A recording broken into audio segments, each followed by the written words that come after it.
Global peace and justice. Wow, that's a lofty goal and it can feel overwhelming. How will it happen if we don't address it now? As a large church, we're active in a number of justice areas: climate justice, immigration justice, racial justice, and more. But what calls me to focus my efforts on global peace and justice? I came to Foothills about 12 years ago, after many years as a Unitarian Universalist, and after working over 11 years in universities for Arabic women in the Middle East.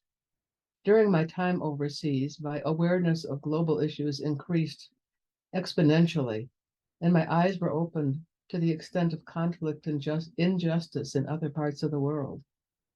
I knew that I wanted to continue somehow being involved in international work after my return to the US.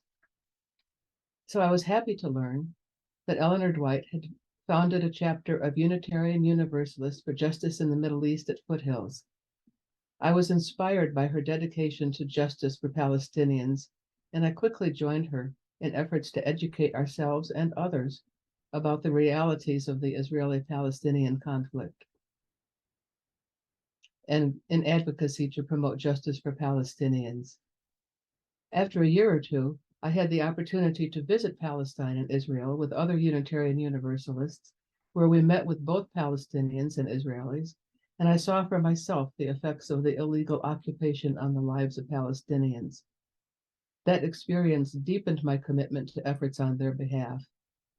I was and am inspired by the hope expressed by Palestinians, the hope of ending the occupation, the hope for peace, the hope that they will one day be free. Olive trees represent a livelihood for farmers in the occupied territories of the West Bank, and they have come to represent the resiliency and the steadfastness of the Palestinian people. They also represent hope.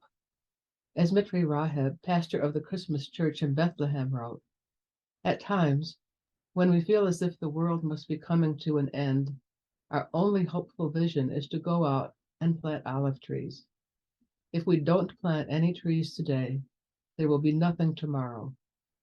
But if we plant a tree today, there will be shade for our children to play in, there will be oil to heal the wounds, and there will be olive branches to wave when peace arrives."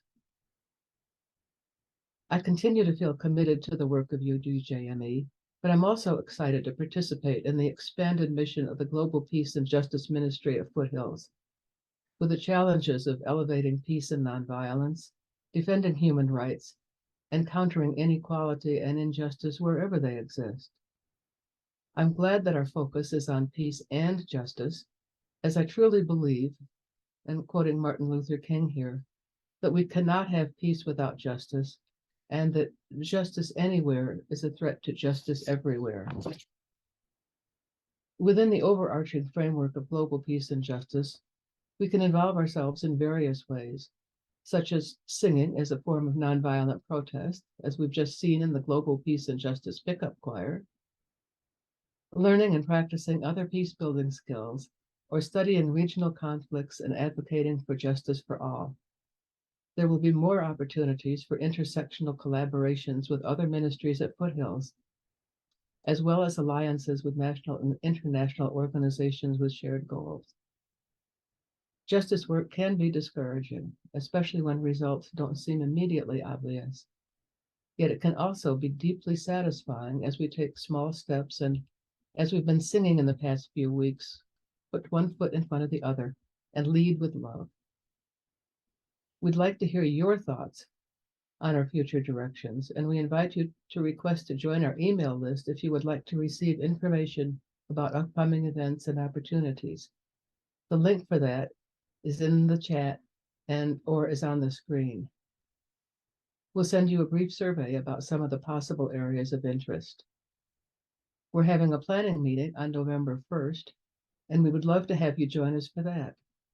Our continuing discussions and our shared insights will shape our programs and our actions as we unleash courageous love in Northern Colorado and beyond. Thank you.